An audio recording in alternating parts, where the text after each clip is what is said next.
তো hello guys, সবাইকে Chris Gauri queen 75 চ্যানেলে অনেক অনেক অনেক ওয়েলকাম।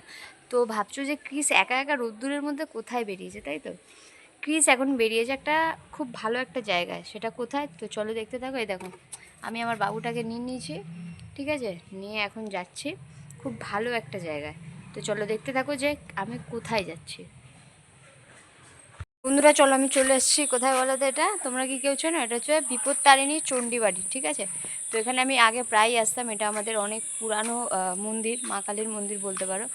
তো চলো ভিতরে যাই, গিয়ে মায়ের দর্শন করি, গিয়ে পুজো দেবো, গাড়ির পুজো দেবো, ঠিক আছে। চলো দেখতে থাকো। এই দেখো, এটা কি বলো তো? এটা হচ্ছে চিড়িয়াখানা। এখানে আগে অনেক খরগোশ থাকতো এটার মধ্যে।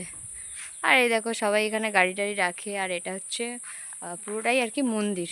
তো চলো বন্ধুরা, ভিতরের দিকে যাওয়া যাক। আর এই যে আমি যাচ্ছি, তো চলো আমি এখন যাচ্ছি প্রসাদ কিনতে। তোমরা ভালোই জানো যে আজকে আমি পুজো দিতে এসেছিলাম। তো চলো প্রসাদটা কিনে নিই। তো যেতে যেতে কথা হচ্ছে, তো মন্দিরের গেট খুলে গেছে। আর এখানে দেখো কত বেনারসি, ঠিক আছে, বেনারসি দিয়ে পরে পুজো দেবো। এখানে দেখো লেবু লঙ্কা, এখানে আলতা সিঁদুর, ফল, এটাকে নারকোল, আর এখানে ডোর। আমি তো একটা ডোর নিয়েছি। আর এখানে যে ঠাকুরের এগুলো রয়েছে ওগুলো কিনে নিই। তো চলো মন্দিরের ভেতর প্রবেশ করেই ফেলেছি। আর এবার সিঁড়ি থেকে উঠছি, কিন্তু মায়ের এখনও দর্শন পাইনি, কিন্তু পাবো।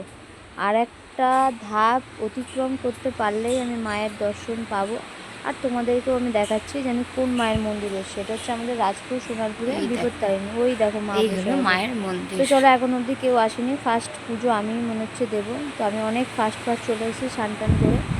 তো চলো মায়ের মুখটা একটু দর্শন করাই তোমাদের, আগে দেখতে থাকো। এই হচ্ছে আমাদের চণ্ডীবাড়ির মা। মায়ের মুখটা খুব উজ্জ্বল করছে, দেখো মালা পরে আছে লাল শাড়ি পরে। আমার তো খুবই পছন্দের একটা জায়গা, আর মায়ের দর্শন তো সবাই করতে চায়। তো দেখো আমি ফুল নিয়ে নিয়েছি। আর এই যে আমার গাড়ির পুজো হচ্ছে। গাড়ি পুজো করে পাততলা জ্বলে যাচ্ছে। তো চলো, ঠাকুরমশাই এবার মালাটাকে পরাবে। এই যে গাড়িতে মালাটাও জবার মালা একটা কিনেছিলাম, ঠাকুরমশাই এটা পুজো দিচ্ছে। আর এখানে ব্ল্যাক কেন করেছিলেন জানো? গাড়ির নাম্বারটার জন্য। আর এখানে আছে একটা চূর্ণি টাইপের, এটাও গাড়ির সামনেটা বেঁধে দেবে। তো দেখো।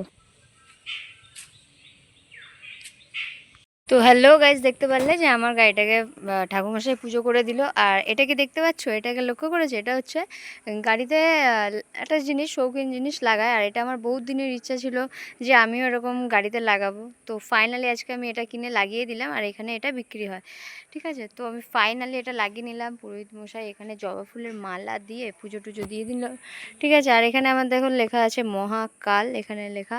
আর এই দেখো আমার গাড়ি এখানে অলরেডি পুজো করে ফেলেছে। আর এখানে লেখা আছে ইউটিউব গৌরী কুইন, ঠিক আছে। এই নামটা আমার খুব পছন্দের একটা মানুষের। তো এখানে দেখো ঠাকুরমশাই পুজো টুজো করে দিয়ে চলো, এবার আমি ধূপটাকে দেখিয়ে দিই। এটা হচ্ছে বন্ধুরা, এটা হচ্ছে অনেক আগের মন্দির, এটা অনেক আদি মন্দির। এটা আমাদের এখানে অনেক বছর থেকে মন্দির রয়েছে। আর আমি দেখো এখানে জ্বালিয়ে দিয়েছি একটা মোমবাতি। আর এখানে রয়েছে আমার দেওয়া ধূপটা। আর এই দেখো ধূপের ধোঁয়াও উঠছে। তো চলো বন্ধুরা, তো আমি তোমাদেরকে দেখিয়ে দিয়েছি। চলো, আমি তোমাদের বলেইছিলাম যে আমি দুপুরবেলা একাই একটা জায়গায় যাব। তো আমি এই জায়গায় এসেছি, মানে মায়ের কাছে এসেছি, মায়ের দর্শন করতে, পুজো দিতে। তো ব্লগটা আমি এখানেই শেষ করলাম। ভালো লাগলে একটা লাইক কমেন্ট শেয়ার করে পাশে থাকবে। আর সবাই কমেন্টে জয় মা বলে কমেন্ট করে দিয়ে যাবে। তো so guys, tata bye. Next কোনো ব্লগের সাথে আবার দেখা হবে। টাটা, সবাই ভালো থেকো, সুস্থ থেকো।